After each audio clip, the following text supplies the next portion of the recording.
got it. Off a double screen and a shot. A three.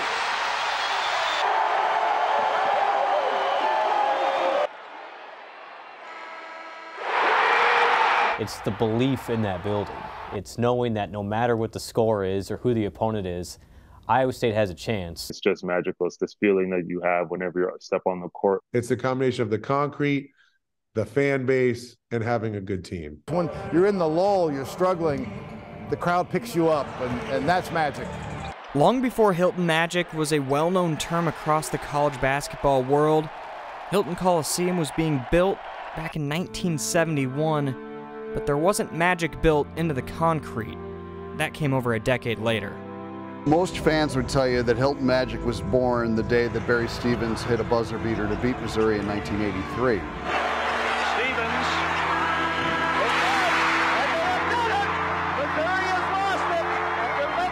Now, the term wasn't coined yet.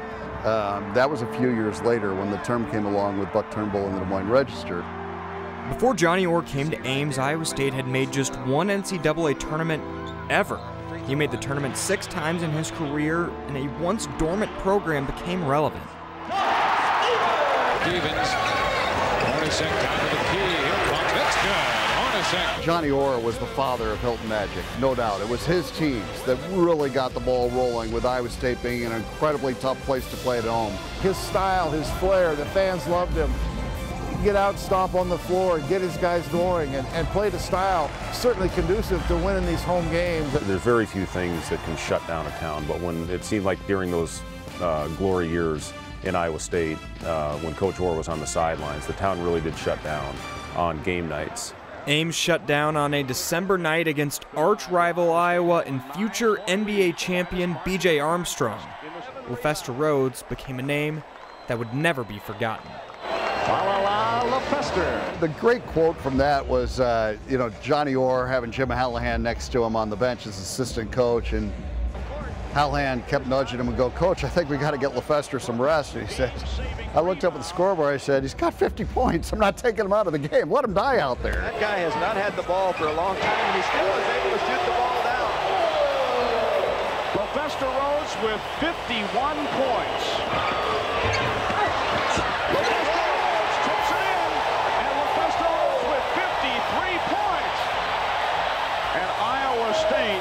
Is going to win the basketball game. Orr had 21 ranked wins at Iowa State, but keeping this ball boy in Ames might have been his biggest win. And after leading Ames high to a state title, he spurned other big-time programs to go to ISU, with a little urging from thousands of Cyclone fans who signed a petition hoping to keep Hoiberg in town.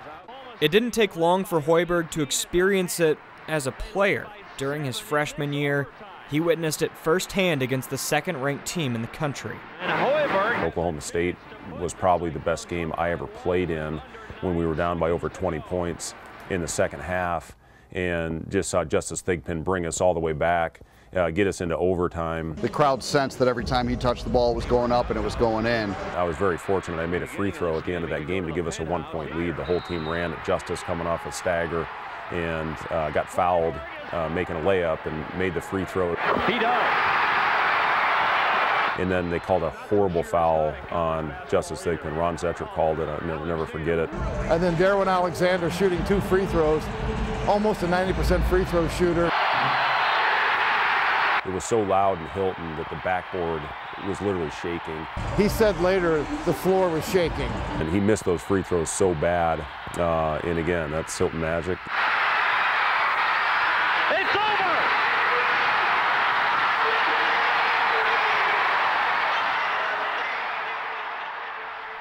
Johnny Orr retired after Hoiberg's junior season, and Tim Floyd took over. As a senior, Hoiberg became an All-American and an all-time fan favorite. Everyone here loves him. When he comes on the floor, they go crazy. Queens, number 32, Fred Hoiberg. And when they take him out, they go crazy. And there he goes, the mayor. Listen to the roar. Floyd made 3 tournaments in his first 4 years.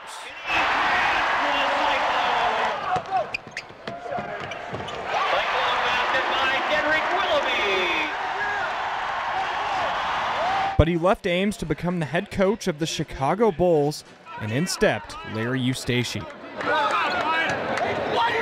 Eustace coached the best Cyclone team of the modern era, the 2000 team. Behind the back! Oh my goodness! Are you kidding me? Pfizer from coast to coast! And in my opinion, Hilton Coliseum's never been better than the Eustace era.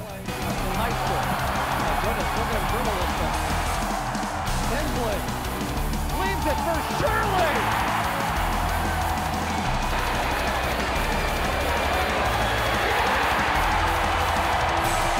They had a big week late the season where they were going to host Texas and Oklahoma State, two great teams. But if they could beat those two teams, they were probably going to win the Big 12. Good patience. Now he'll take it in. In traffic, takes it in and stuffs it over. I still remember to this day, it's 23 years ago. I can tell you where I was. I've never heard Hilton Coliseum louder than that moment. Hawked it over Chris Mibb. ISU went on to beat Texas and Oklahoma State to win their first regular season conference title in 55 years, and they made the second Elite Eight in school history. But it came to a controversial end against Michigan State in Michigan. Eustace was ejected in the closing seconds.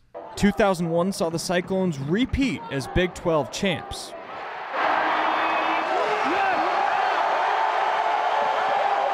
The season came to a sudden end in the NCAA tournament. The Cyclones became just the 4th 2 seed of all time to lose to a 15, and the Eustace era was never the same. Earlier today, the players held a meeting here at the Jacobson building. All but 2 members. After a January loss to Missouri, instead of riding back with the team, Eustace stayed in Columbia and attended a house party with college-age students. In late March, a Missouri student at the time sent photos to the Des Moines Register. The Register published the photos in late April, and 2 days later, Eustace said that he's an alcoholic and was seeking treatment, but wanted to remain at Iowa State. I'm not going to turn my back on someone that has problems, but all I ask for is to be truthful with me and to be dedicated to this program like I am every day. He didn't break any laws. He's 47 years old. He has the right to drink a beer. For me, I think it would be tough to stay here next year without him. When I signed Iowa State, I not only signed with Iowa State, but coach. Just a week later, Eustace resigned.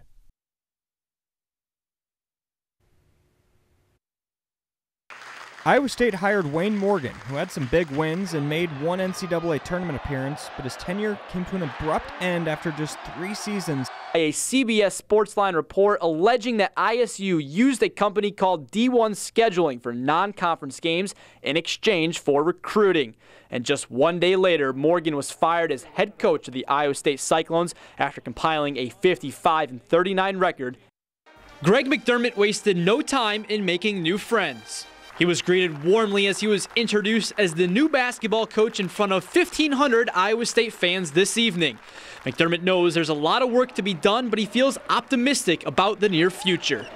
But the Cyclones didn't make a single tournament and had a losing conference record at Hilton Coliseum. McDermott was let go in 2010. Sometimes you have teams that just don't fit together, and he got talent to come to Ames, and you know, again, for whatever reason, it didn't work out. You wondered, is Hilton Magic gone for good? Is it just a relic of the past? Who says you can't go home again? The mayor has returned to take office as head coach of his alma mater with one goal in mind. Fans, I want that atmosphere back. I need that atmosphere back, and it's time to bring the Magic back to Hilton Coliseum. In Hoiberg's first year on the sidelines, Johnny Orr was honored with a statue and a bar named after him. The Cyclones went 500 and missed the tournament, but the energy returned to Hilton Coliseum. Because of how the transfer rules worked back then, Iowa State had a handful of impact players sitting out waiting to play. We saw in practice what the fans didn't, is a group that was building chemistry every day and a group that had the talent to really be something special.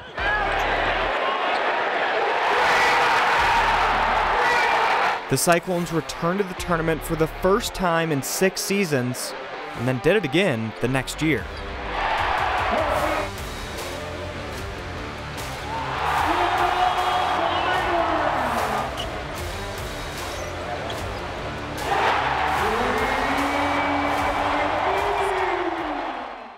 But it was a November afternoon when the Magic returned, with number 7 Michigan, his old team in town, Orr walked onto the Hilton court for one last time. Orr died a week later. The one last time, to see the band play Here's Johnny was just such a cool experience. And, I just kind of stood in the sideline and soaked it all in. Oh man, if you didn't get chills down your spine in that moment, you're just not alive. My first year in the NBA with the Pacers, All-Star break came around, and a lot of times players will go home, or they'll go on these, nice vacations, go to Vegas, maybe go to a Caribbean island. My wife and I went down and spent that first All-Star break with Coach Orr and with Rami, and that's the relationship that he and I had, and he just was such a special person, and certainly the reason I'm where I am today. I didn't know at that moment how special Iowa State was going to be in my career. I was only a sophomore, and when I look back on that moment, it was so special. Before that he passed, he got to see that Cyclone basketball was in a great place, and that it was trending in the right direction.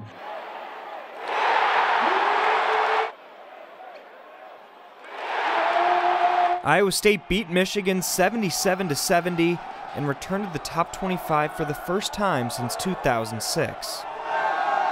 It was really at that point where I think everybody looked around and said, gosh, Iowa State is back. Iowa State really is back. And those years under McDermott and Morgan were an afterthought. And man, we've got a golden era of Iowa State upcoming under Fred Hoiberg, and that's exactly what happened.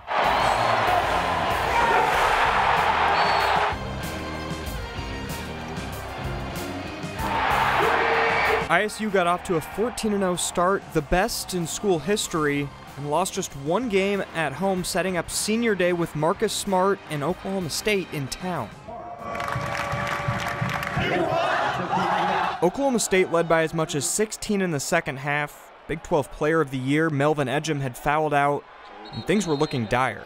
I remember subbing out of the game and slamming my hand down and sitting next to Doc Sadler and being like, we're going to effing lose. I'm like, we blew it. Iowa State cut the lead, but Phil Forte, a near 90% career free throw shooter, had a chance to make it a 4-point game with 5 seconds left. When you see that ball leaving his fingertips, you know that thing's going in. There's just no doubt in your mind that's going in, and I'll bet the Oklahoma State players felt that way too. Long, he's going to fire for the tie! Good! Naz Long does it again! Are you kidding me? And I was so happy. I tell Naz all the time, I feel like he saved my senior night because he made an unbelievable shot, and those guys went on to carry out the game and win the game and really cap off an incredible 4 years for me. ISU went on to win the Big 12 tournament and go to the Sweet 16 for the first time since 2000. The next season, Iowa State lost just once at home, and it was senior night when the Magic showed up big time. Buddy Hield made a jumper to put OU up by 20, but Isaiah Cousins got a technical foul that changed everything. Iowa State's down 18 points. And yet if you would ask everybody in that building, they're like, we still got a chance here. Once it starts going, it's just very hard for that other team. They can call all the timeouts they want. You can give them unlimited timeouts. They're probably going to have a hard time squelching that run. Just 5.5 minutes later, Dustin Hogue gave Iowa State their first lead. That capped off a 23-0 run, and Iowa State beat OU, completing a 21-point comeback. I think that was the loudest I've ever heard it. They went on to win another Big 12 championship, but in Fred Hoiberg's last game, ISU lost to the 14-seed UAB. Hoiberg watch is officially over now as Fred Hoiberg is named the head coach of the Chicago Bulls this afternoon. I'm delighted to be able to call to the podium our next head coach, Steve Prohm. The Prohm era started strong with a Sweet 16 and 2 Big 12 championships. The tenure didn't end well. today, Jamie Pollard announced that total attendance for men's and women's basketball home games at Hilton Coliseum will be just over 1,300. It's less than 10% of Hilton Coliseum's capacity. That was the single hardest season I've experienced as an Iowa State person. I did some TV for those games, and it was bizarre. One, the team is awful. You're going through this crazy time in everybody's life, and there's nobody at Hilton Coliseum. It didn't feel like Hilton. It felt like just another gym, like another practice gym. When Iowa State won 2 games 3 years ago, there's not going to be a lot of magic when your best wins over Jackson State. And so, but it doesn't take long to recapture it. Just 9 months after the worst season in program history, Iowa State beat Iowa by 20 in front of a sold-out crowd. It's pretty cool. I love this place. I love being here. And being home with 14,500 of your family members and being on this journey together is, I don't know how I could be any luckier. Otzelberger and the Cyclones went from 2 to 22 wins, the largest single-season turnaround in college basketball history, and returned to the Sweet 16. In 2023, 3 top 10 teams came to Hilton in 3 weeks. All of them lost. What I see right now with Hilton Coliseum, I'm proud. And I still follow the team, and I watch the team all the time, and nobody cheers harder for them than I do as an alumni. The Cyclones hit a February skid and lost 3 of their last 4 home games, but the magic isn't going anywhere. The acoustics and the energy and the passion of the Cyclone fan base will not change. So as long as that building is in the same place with the same basics, nuts and bolts of it, it's not going to matter. It's always going to be Hilton Magic.